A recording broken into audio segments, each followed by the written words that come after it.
Bonjour chers élèves, bonjour chers internautes.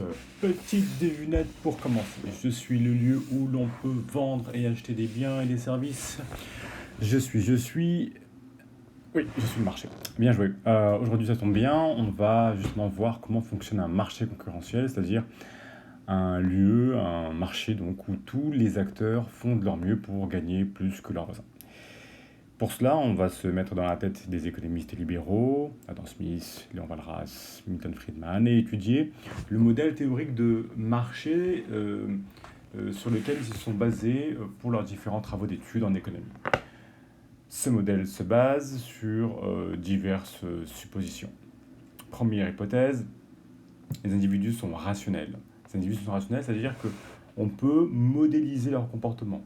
Exemple, quand Sabrina voit le prix des glaces augmenter, sa consommation de glace baisse.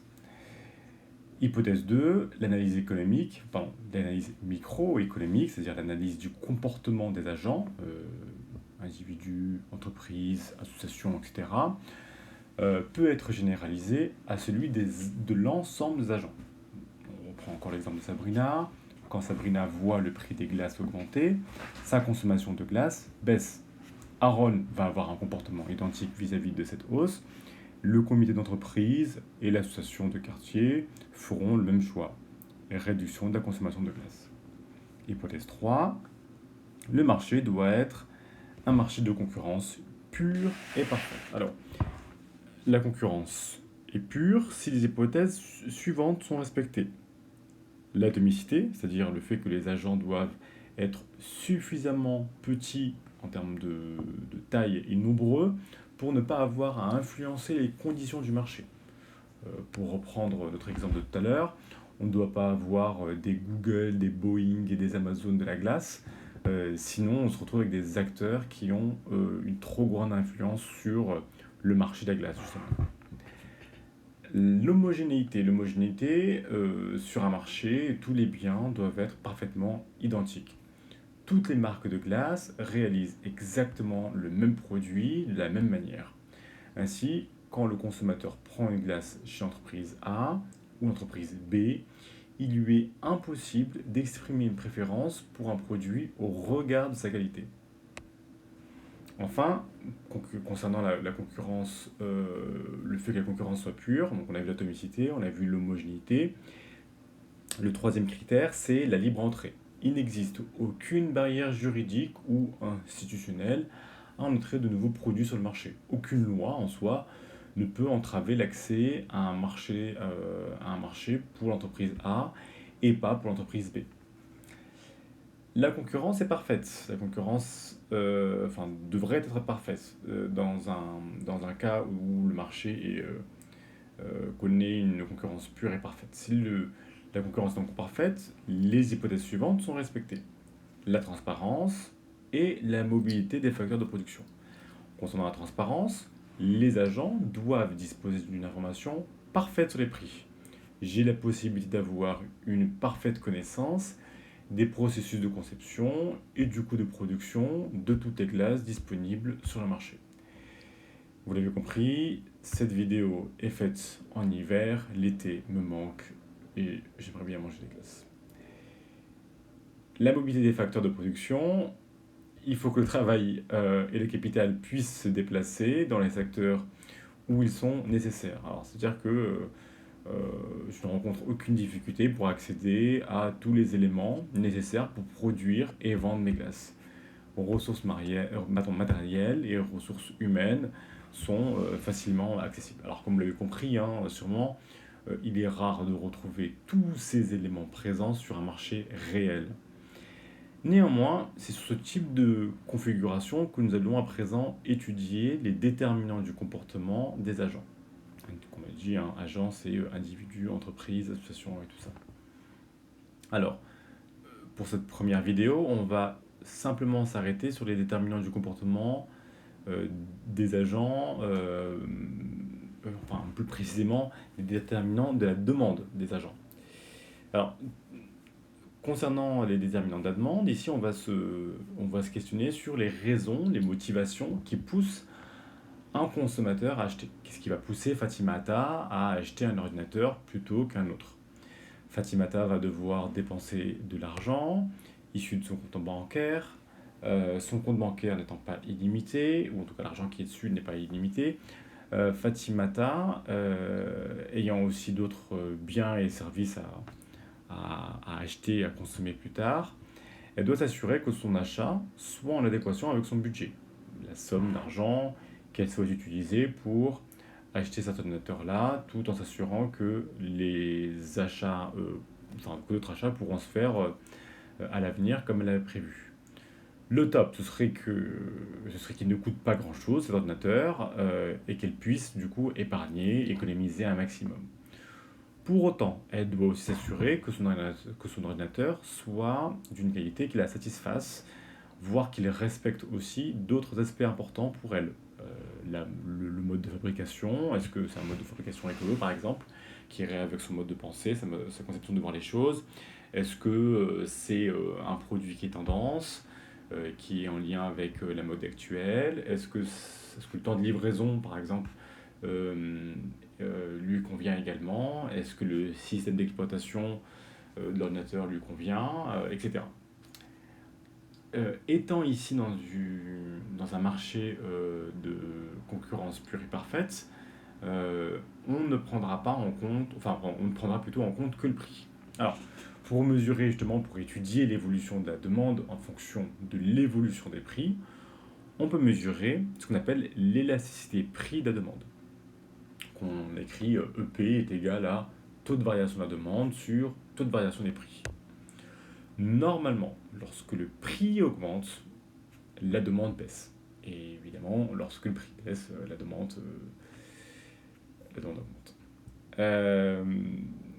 Comme le prix et la demande varient varient en sens inverse, l'élasticité prix est négative pour les biens dits normaux. Alors les biens dits normaux, qu'est-ce que c'est, hein? Typiquement, c'est des biens comme une glace, justement, un ordinateur, un cours de natation. Mais parfois, pour certains biens, comme le prix augmente, la demande va aussi augmenter. Et là, l'élasticité prix est donc positive. Ce sont là par contre des biens qui sont dits anormaux, comme les produits de luxe par exemple. Rolex, Louis Vuitton, Ferrari, tout ça.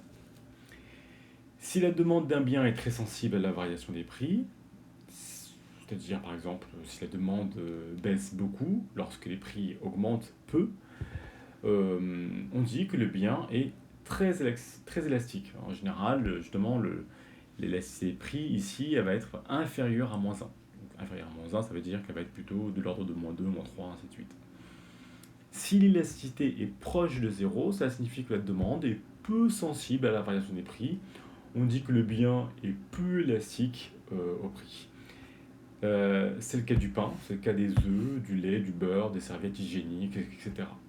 Ce sont des produits de première nécessité, et là concrètement, on n'a pas trop le choix. Si demain on a une forte augmentation du prix du pain, ou des œufs, ou des serviettes hygiéniques, on ne va pas pouvoir s'en passer. Et donc du coup, on va devoir accorder notre budget, ou en tout cas accorder une part plus importante de notre budget, justement à ces produits-là.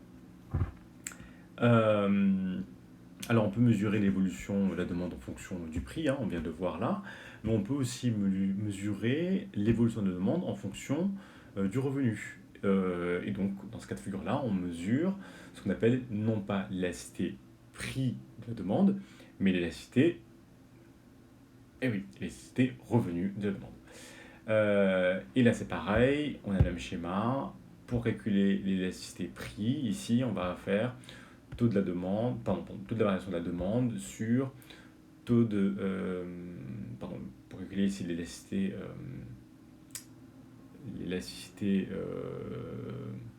revenu, on va calculer donc taux de variation de la demande sur taux de la variation des revenus.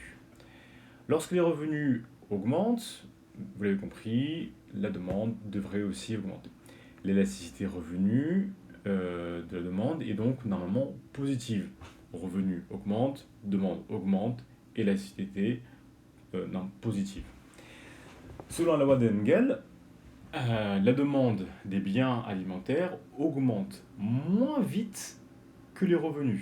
On va me dire, gagne plus d'argent, par contre, la demande de nourriture, bah, elle augmente moins vite. C'est pas logique. Bah, en fait, si, c'est logique.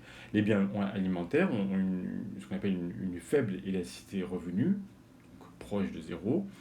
Et ça va à l'inverse de la part que l'on va accorder aux loisirs dans la consommation, qui eux vont augmenter plus vite que le revenu. Les loisirs, eux, par contre, ont une forte élasticité revenu. Alors, me dire, mais c'est pas logique. Enfin, moi, si j'ai plus d'argent, bah, je vais peut-être manger davantage. Bah, en fait, non. On prend le cas, par exemple, de Cédric. Cédric a bénéficié d'une augmentation salariale. Il va pouvoir sortir plus régulièrement avec ses amis le week-end. Il va acheter aussi des produits de matière, enfin des produits de première nécessité de meilleure qualité, plus chers, mais pas en quantité plus importante, car son estomac, lui, ne va pas croître de la même manière que son revenu. Voilà. On peut aussi mesurer ce qu'on appelle une élasticité croisée de deux produits.